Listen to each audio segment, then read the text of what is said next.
सभी कमर गर्दन सीधी कर लीजिए। अपने दोनों हाथ घुटनों पर ज्ञान मुद्रा में, आंखें बंद, सहज भाव। अपने चित्त को समस्त बाह्य वृत्तियों से हटाकर उस परम पिता परमेश्वर परमात्मा तत्व में एकाग्र करते हुए 3 बार प्रथम ओमकार का उच्चारण करेंगे।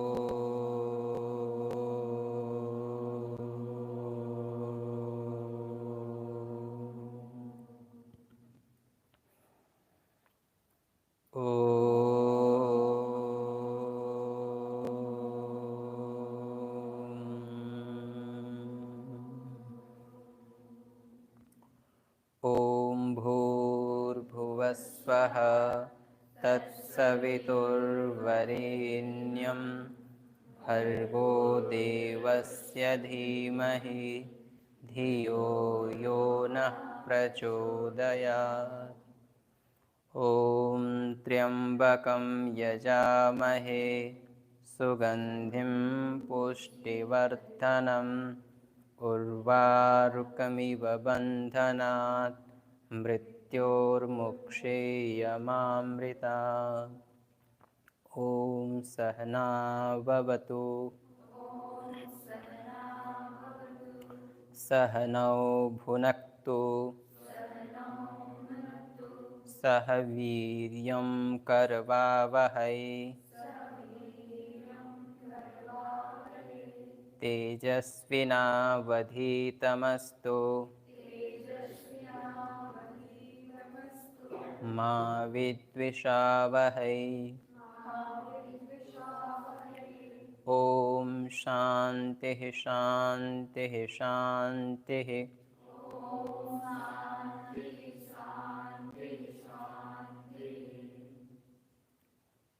क्षणिक अपने श्वासों पर ध्यान केंद्रित करें।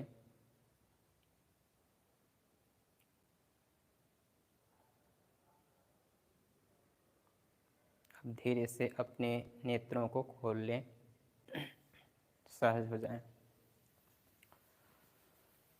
तो पिछली योग सत्र में हमने योग के मूलभूत तत्वों के विषय में चर्चा की थी।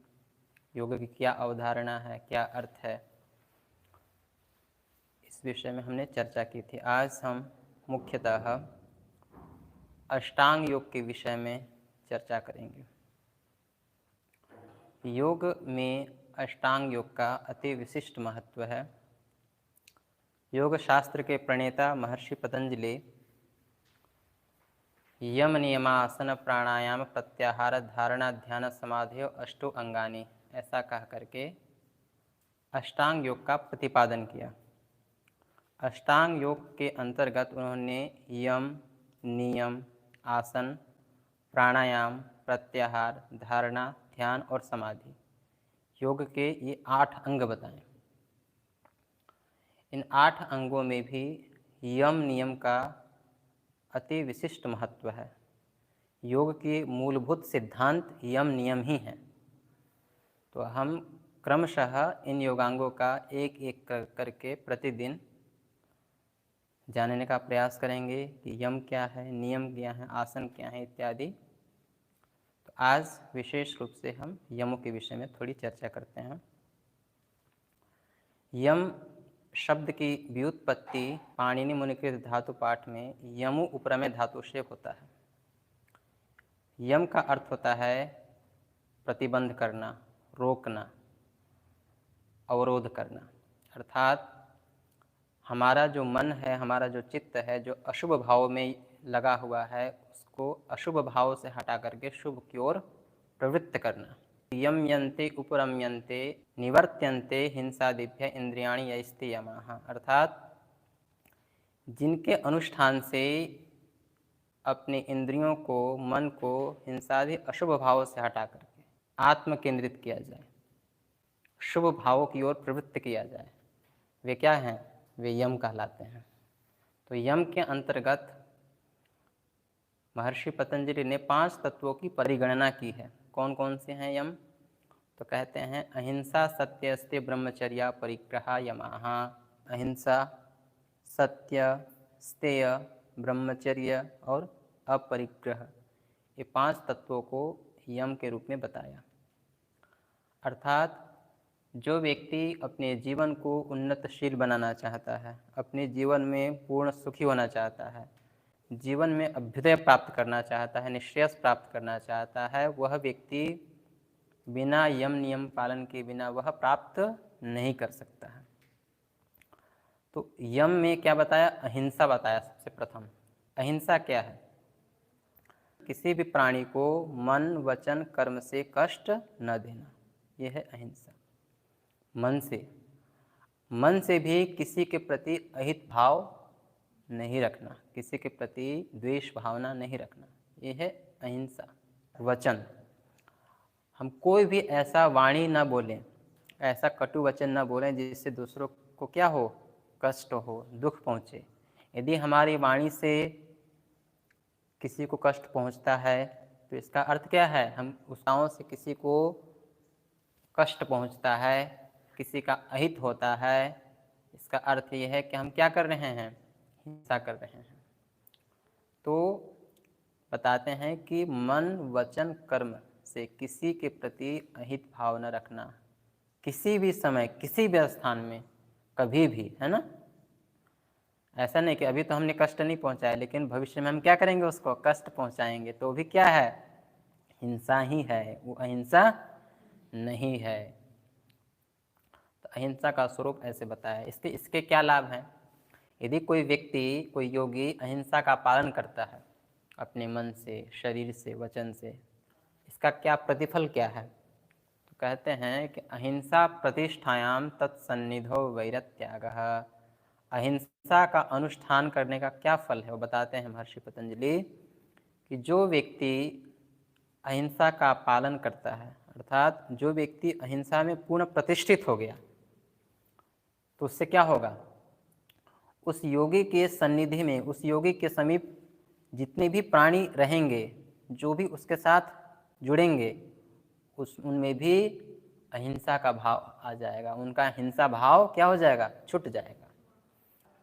मनुष्य और मनुष्यतर समस्त प्राणियों के प्रति प्रेम का भाव रखता है, स्नेह का भाव रखता है, सबके प्रति सहज रहता है, किसी के प्रति राग द्वेष नहीं रखता, है ना? तो ऐसा व्यक्ति के पास हिंसक पशु भी आ जाएं समीप में, तो उनका भी वो अपना अब हिंसा भाव क्या कर देते हैं? छोड़ देते हैं, अपना स्वभाव छोड़ देते हैं वो। अर्थात उनको किसी से भय नहीं होता। मतलब शेर सिंह भी आ जाए तो भी अपना जो हिंसक स्वभाव है उसका वो छोड़ करके उससे क्या करने लगेगा? प्रेम करने लगेगा, स्नेह करने लगेगा। तो ये अहिंसा का प्रतिफल बताया महर्षि पतंजलि ने, है ना? तो ऐसे क्रमशः हम एक एक तत्वों के विषय में चर्चा करेंगे। आज हमने अहिंसा के विषय में चर्चा किया, कल हम सत्य के विषय में चर्चा करेंगे। तो ऐसे धीरे धीरे सर्वांग सुंदर व्यायाम करेंगे, ठीक है? कल हमने यौगिक जॉगिंग का अभ्यास किया था, आज सर्वांग सुंदर व्यायाम। तो जो जहाँ है वहीं पे देखेंगे और करते रहेंगे। पैरों में 2 इंच का अंतर रखें, हाथ बगल में, स्टेप बाय स्टेप फॉलो करेंगे। 1 2 3 4, 1 2 3 4, 1 2 3 4, change, 1 2 3 4, 1 2 3 4, together, 1 2 3 4, change, 1 2, हाथ स्ट्रेट, बिल्कुल अंगुलियां मिली हुई, है ना? देखिए ये भी अनुशासन है। अंगुलियां ऐसे हैं इसका मतलब अनुशासन नहीं है, ऐसे मिला के रखिए। 1, एक साथ, 2 3 4, 1 2 2 में अब ऊपर की ओर खींचना है, you have to stretch upwards. 3 4, change, 1 2 3 4 1 2 3 4 step by step 1 2 3 4 1 2 3 4 change 1 हाथ पीछे 2 में आगे झुकेंगे 2 3 4 1 2 3 4 1 2 3 4 चेंज 1 2 3 4 1 2 3 4 चेंज 1 हाथ यहाँ पे लाएंगे 2 में आगे झुकेंगे 2 3 4 1 2 3 4 2 3 4 1 2 3 4 change 1 2 knee bend 3 4 1 2 3 1 2 3 4 change 1 2 3 4 continuous 1 2 3 4 1 2 3 4 1 2 3 4 2 में कंप्लीट करेंगे 1 2 1 2 1 2 1 2 1 2 चेंज 1 2 नी बेंड करेंगे 3 4 1 2 नी बेंड 3 4 1 2 3 4 1 2 3 4 चेंज 1 साइड से पैर खोल लीजिए 2 हिल अप 3 4 1 2 3 4 1 2 3 4 1 2 3 4 change 1 2 3 4 1 2 3 4 1 2 3 4 change 1 2 3 4 1 2 3 4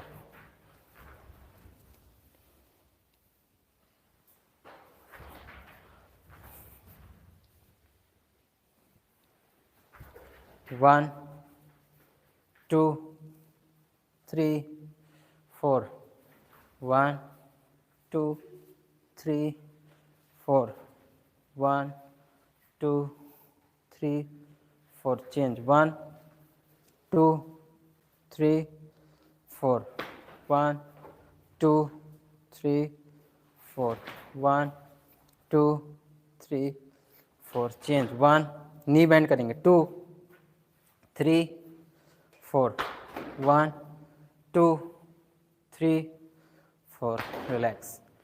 तो ये था सर्वांग सुंदर व्यायाम।